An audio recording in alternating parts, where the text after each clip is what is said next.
तो बल और दाब के पाठ के अंतर्गत आज हम लोग सबसे पहले समझेंगे कि बल कितने प्रकार के होते हैं। बल के प्रकार तुम लोगों ने कक्षा 7 में पढ़ा होगा, है ना? तो इसको थोड़ा दोहरा लिया जाए फिर आगे बढ़ा जाए। बल सबसे पहले मुख्य जो प्रकार हैं बल के, वो कितने प्रकार हैं? दो प्रकार हैं। पहला प्रकार कहलाता है संपर्क बल और दूसरा क्या कहलाता है? संपर्क बल और असंपर्क बल। ठीक है ना? तो संपर्क से क्या समझते हो? संपर्क का मतलब किसी चीज से कोई भी चीज संपर्क में आए। संपर्क में आए माने उसको छुए, उसको टच करे, उसके कांटेक्ट में आए, है ना? उसी को संपर्क कहते हैं। तो इससे यह मतलब प्रमाणित हो जाता है इस शब्द से ही कि जो भी बल लग रहा है दो वस्तुओं में आपस में एक दूसरे के द्वारा, वो दोनों वस्तुएं क्या है? एक दूसरे के संपर्क में यानी कांटेक्ट में हैं, एक दूसरे को छू रही हैं। समझ आ रहा है? तो संपर्क बल के अंतर्गत 3 प्रकार के बल आते हैं। तुम्हारे किताब में 2 ही प्रकार दिया है, पेशीय बल और घर्षण बल। मैंने एक ऐड कर दिया इसमें, उत्प्लावन बल। उत्प्लावन बल इसलिए ऐड किया है क्योंकि उत्प्लावन बल किसी भी द्रव द्वारा उसमें डूबी हुई वस्तु पे लगाया जाता है और बिना किसी वस्तु को द्रव में डाले, यानी वस्तु जब तक उस द्रव के संपर्क में नहीं आएगी तब तक उत्प्लावन बल नहीं लगेगा। इसी लॉजिक से मैंने उत्प्लावन बल को भी संपर्क बल की कैटेगरी में रखा है। ठीक है? दूसरे प्रकार का बल है असंपर्क बल, जिसमें पहला क्या है? गुरुत्वीय बल, दूसरा और तीसरा स्थिर विद्युत बल। अब इन सारे बलों को हम यहाँ गतिविधि या एक्टिविटी के द्वारा समझेंगे, डेमो के द्वारा, डेमोन्स्ट्रेशन के द्वारा समझेंगे। ठीक है? इनका प्रदर्शन करके। ये हमारे स्टूडेंट्स हैं सत्यम नाथ तिवारी और सुरभि यादव, ये सारे बलों का डेमोन्स्ट्रेशन करेंगे यहाँ पे। ठीक है? सबसे पहले हम लेते हैं पेशीय बल। पेशीय बल क्या होता है? कौन बता सकता है? हाँ, साइकिल चलाने में पेशीय बल तो लगता है, लेकिन हम शरीर से किसी भी अंग से जो बल लगाते हैं इसको। Very good. हमारी मांसपेशियों के द्वारा जो बल लगाया जाता है किसी अन्य वस्तु पे, उसको हम पेशीय बल कहते हैं। तो ये एक धक्का भी हो सकता है, एक खिंचाव भी हो सकता है। अब इस बॉल को अगर हम दें तो इस पे अगर पेशीय बल लगाने को कहें, सत्यम इस बॉल पे पेशीय बल कैसे लगाओगे? बोलो। पहले तो आप इसको किक मार सकते हो, उधर जाके और धीरे से इसको किक मारना, इस तरफ जाइए, है ना? पैर से ठोकर मारो। ठीक है? ये लगा पेशीय बल। अब तुम इसको रोक लो, है ना? तुम आती हुई बॉल को रोक लो। ठीक है? तुम उधर से मारो, ये धक्का हो गया। अब तुम इसको रोक लो। ये चलती हुई वस्तु पे जब बल लगाया जाता है तो उसको हम रोक भी सकते हैं। ठीक है? तो पेशीय बल के द्वारा किसी स्थिर वस्तु को गतिमान कर सकते हैं और किसी गतिमान वस्तु को रोक सकते हैं। ठीक है? या फिर अगर इसने बॉल मारा और तुम उसको दूसरी दिशा में मार दो, तुम उसको दूसरी दिशा में मार दो, तो क्या होगा? हम इसकी दिशा भी बदल सकते हैं। इससे क्या सिद्ध हो रहा है कि हम गतिमान वस्तु की दिशा भी बल लगाकर बदल सकते हैं। ठीक है? अब इस बॉल को नीचे से उठाओ, इसमें भी बल लग रहा है क्योंकि वस्तु नीचे से ऊपर आ गई, इसकी ऊंचाई बढ़ गई। ठीक है? अब ऊपर से नीचे गिरा दो। ठीक है? तो किसी वस्तु को उठाने में भी बल लग रहा है, उठाने में भी बल लग रहा है, वो भी पेशीय बल है। लेकिन क्या इसको गिराया जब इसने, हाथ में लो इसको एक बार और बस उसको छोड़ दो, तो क्या इसने कोई बल लगाया? फिर भी वो नीचे गिर गई। तो ये दूसरे प्रकार का बल है, उस पर हम आएंगे। ठीक है ना? लेकिन अगर ये हाथ से जोर लगा के उसको कहीं फेंकता है, ठीक है, हाथ से जैसे उठाओ इसको, सुरभि को कैच दो, हाँ, तो इसने फेंका ना, इसने बल लगाया, लगाया ना, तो इसको कहते हैं हम पेशीय बल। क्या क्या किया इन लोगों ने? धक्का दिया, उसको रोका, है ना, और इसको खींच भी सकते हैं किसी वस्तु को। जैसे ये दरवाजा है, इसको धकेलो, धकेलने से ये बंद हो जाता है, फिर इसको खींचो, खींचने से ये खुलता है। तो धक्का और खिंचाव भी पेशीय बल के उदाहरण है। ठीक है, तो पेशीय बल से हम वस्तु की दिशा बदल सकते हैं, गति में हाँ, उसकी गति में परिवर्तन कर सकते हैं, और चलती हुई को रोक सकते हैं, रुकी हुई को चला सकते हैं। ठीक है, और एक चीज होता है, जैसे तुम लोग रोज सुबह ब्रश करते हो, टूथपेस्ट का ट्यूब होता है, उसको दबाते हो तब उसमें से पेस्ट निकलता है।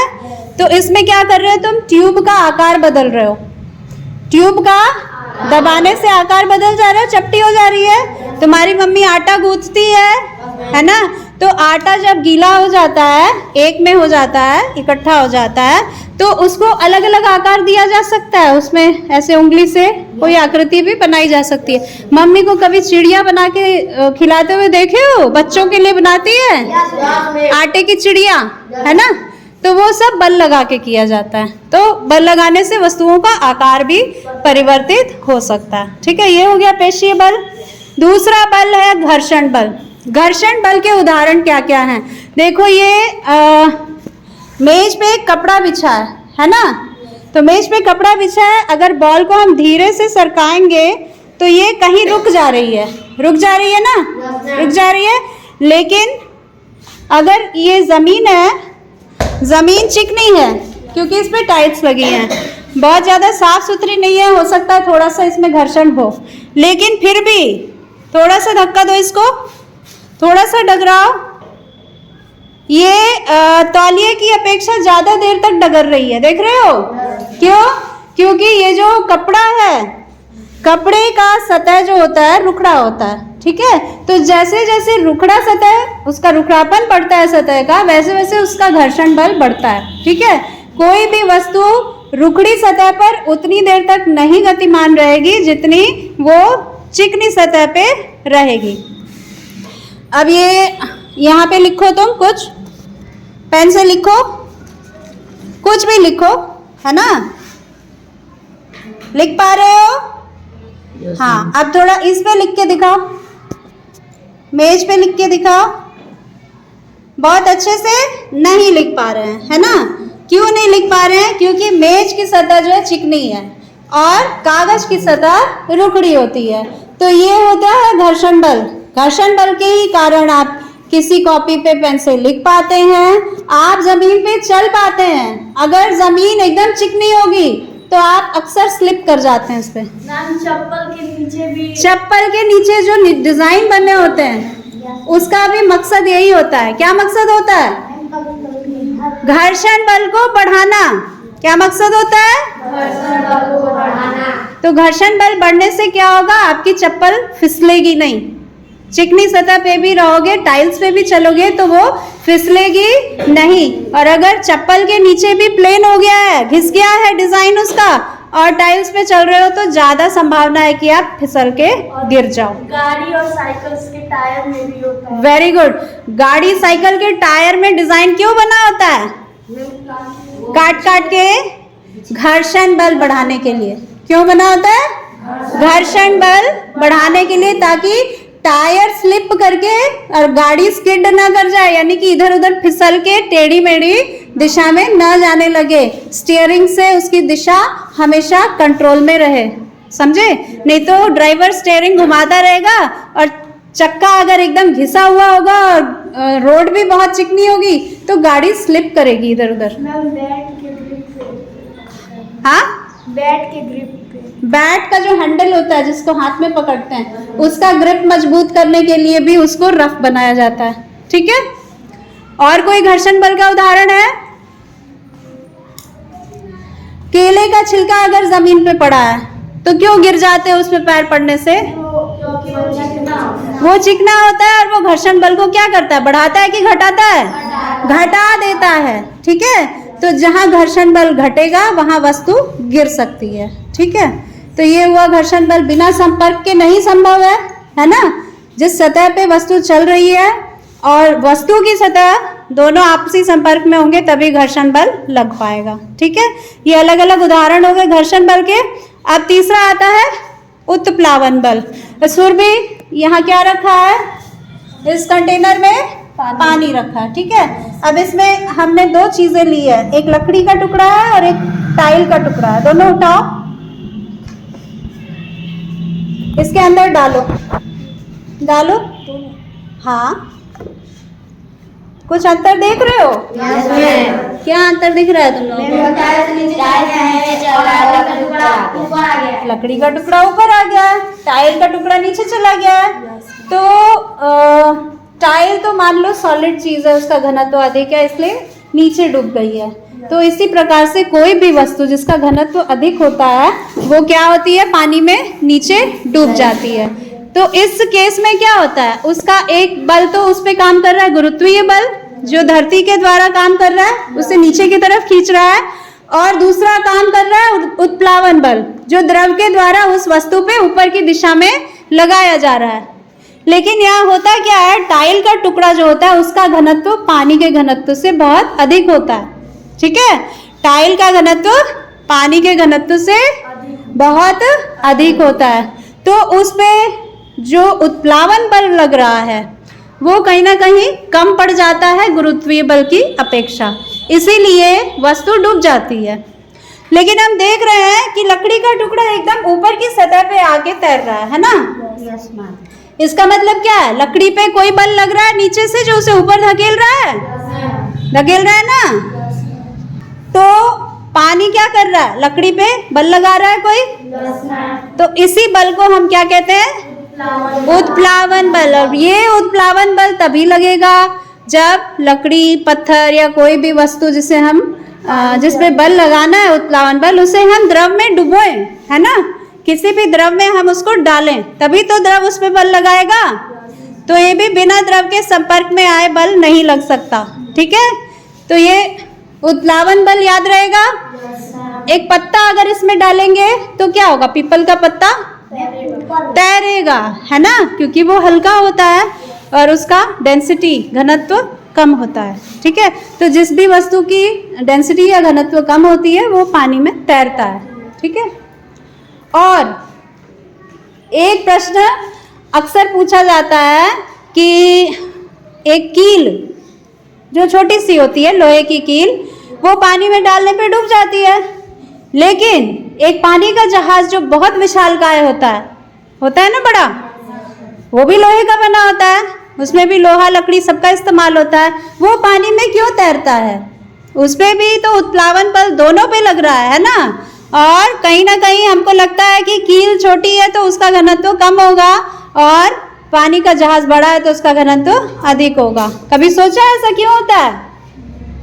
नहीं, ये इसलिए होता है क्योंकि कील जो होती है वो छोटी होती है साइज की अपेक्षा। दोनों का साइज, अगर साइज और घनत्व को हम देखें तो कील छोटी होती है और वो ठोस होती है ना? कोई भी ठोस वस्तु जो है वो पानी में डूबेगी अगर उसके अंदर एयर स्पेसेस ना हो, वायु ना भरी हो किसी भी स्थिति में। ठीक है, और जो वस्तु कटोरी जैसे आकार की होगी, अंदर हवा भर गई, अगर किसी वस्तु को हमने कटोरी, नाव या पानी के जहाज का आकार दे दिया तो उसमें बीच में जो स्थान है वो हवा द्वारा ले लिया जाएगा कि नहीं? तो हवा ज्यादा हो गई और ठोस कम हो गया, है ना? तो इस हिसाब से उसका घनत्व कम हो जाता है। समझे?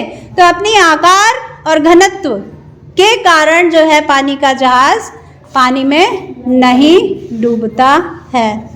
दूसरी चीज ये है, एक और प्रश्न आता है कि क्यों समुद्र के पानी में लोग आसानी से नहीं डूबते हैं, नदी के पानी में डूब जाते हैं? इसका आंसर मालूम है? देखो, पानी के घनत्व पे भी निर्भर करता है कि वस्तु उसमें डूबेगी कि तैरेगी।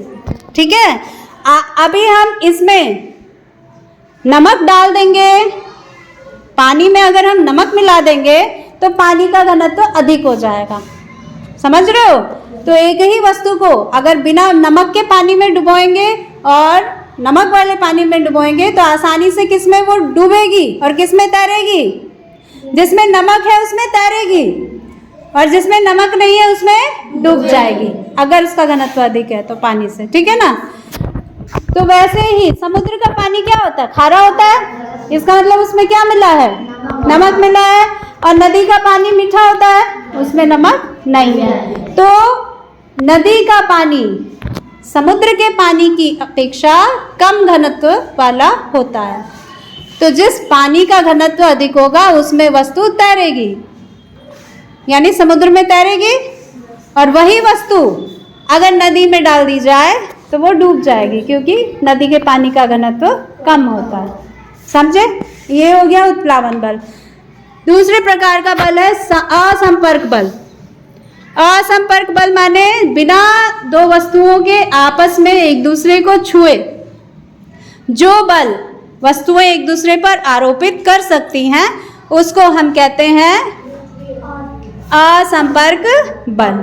इसका पहला प्रकार है गुरुत्वीय बल। गुरुत्वीय बल को परिभाषित और उसका डेमोन्स्ट्रेशन कौन दे सकता है? परिभाषा क्या होगी? कुछ अपने शब्दों में भी बता सकते हैं आप, बोलो। सत्यम,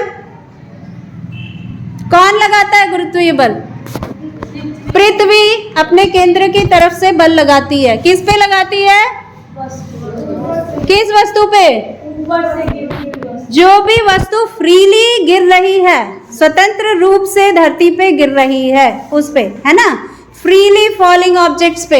यानी कि किसी सिक्के को आप आसमान में उछाल दो ऊपर की तरफ, या किसी पत्थर को उछाल दो, और उछाल के आप क्या सोचोगे, वो अंतरिक्ष में चला जाएगा उड़ते उड़ते?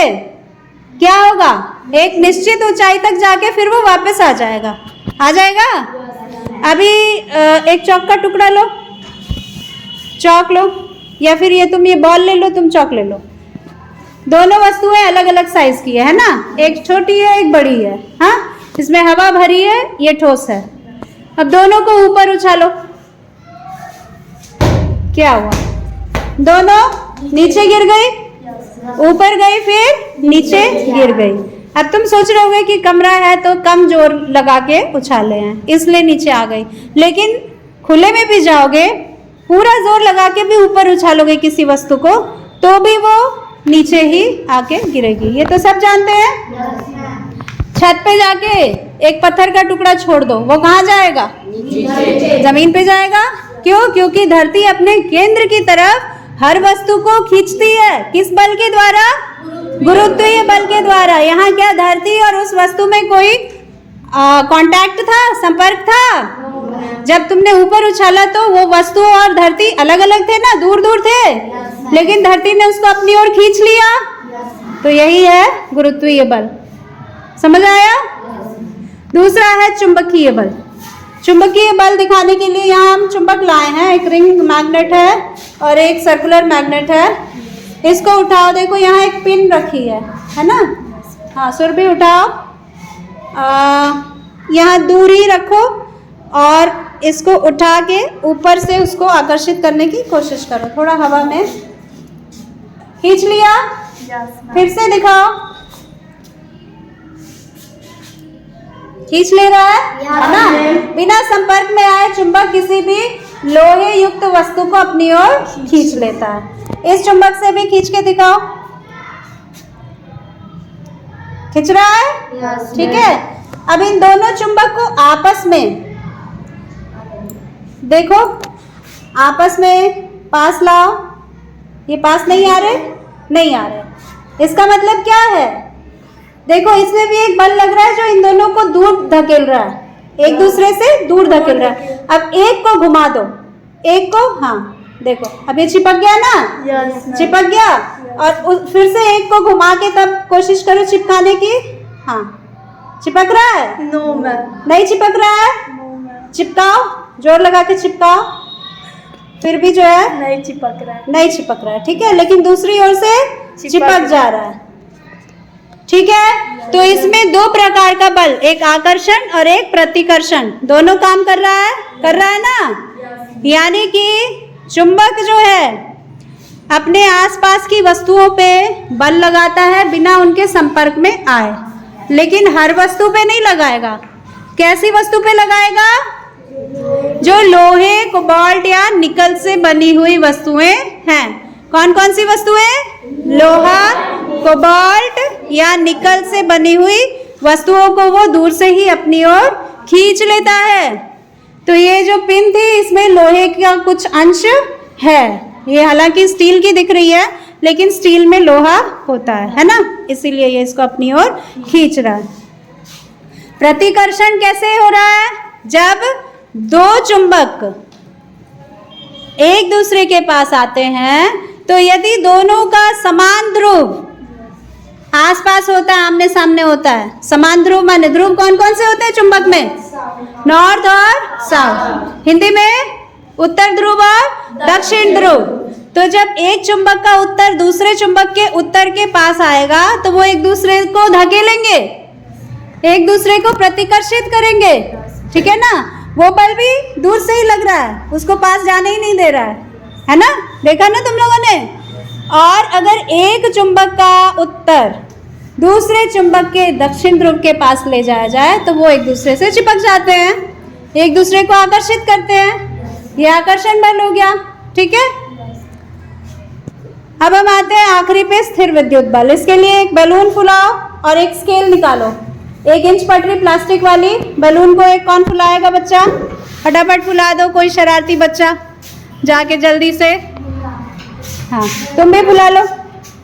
और बैलून है किसी को फुलाना है तो फुला लो, ठीक है। हाँ 1 इंच पटरी, जिसके बाल सूखे हैं, तेल नहीं लगा है, वो लोग अपने सर में इसको रगड़े इंच पटरी को। हाँ और बैलून को भी सर पे रगड़ना है बिना तेल लगे बाल में।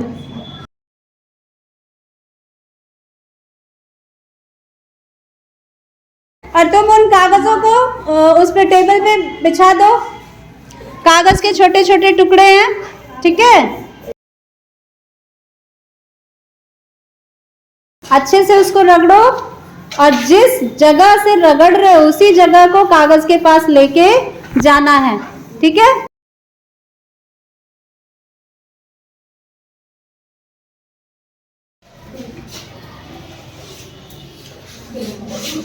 नहीं होगा, तेल तो नहीं लगा। खींच रहा है, देखो खड़ा हो रहा है। एक कागज खड़ा हो गया। हाँ फिर से करो और करो। यस, अट्रैक्ट कर रहा है। ये आकर्षण पर ज्यादा देर तक काम नहीं करता है ना, तुरंत तुरंत रगड़ो और तुरंत लगाओ। देखो यस मैम। हाँ आप दिखाओ। Yes ma'am. तो ये कौन सा बल है? स्थिर विद्युत बल। ये दूर से कागज के टुकड़ों को बैलून आकर्षण ले रहा है, क्योंकि बैलून चार्ज हो गया है, आवेशित हो गया है, इसमें आवेश आ गया है, ठीक है। समझ आया? Yes ma'am. तो ये हो गए सारे बलों के प्रकार, उदाहरण, गतिविधि सहित। यस सबको समझ आ गया? Yes ma'am. पूरे समझ आ गए? यस। एक बार और दोहरा दो। संपर्क बल कितने प्रकार के? 3। पहला प्रकार पेशीय बल। दूसरा घर्षण बल। तीसरा उत्प्लावन बल। असंपर्क बल कितने प्रकार के? 3। पहला गुरुत्वीय बल। दूसरा चुंबकीय बल। तीसरा स्थिर विद्युत बल, ठीक है। घर्षण बल के 2 प्रकार मालूम है, एक होता है स्लाइडिंग फ्रिक्शन और एक होता है रोलिंग फ्रिक्शन। रोलिंग माने लुढ़का है ना, स्लाइडिंग माने धकेलना, किसी चीज को सरकाना। तो कौन से में ज्यादा बल लगेगा, टकराने में या सरकाने में?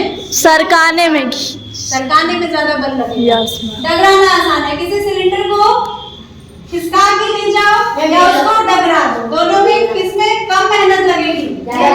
डगराने में कम मेहनत लगेगी। Yes ma'am. तो स्लाइडिंग फ्रिक्शन का मान हमेशा ज्यादा होता है, रोलिंग फ्रिक्शन का कम होता है। और रोलिंग फ्रिक्शन में वस्तु को एक स्थान से दूसरे स्थान पे ले जाना आसान है, ठीक है। सारे बल समझ में आ गए? Yes ma'am.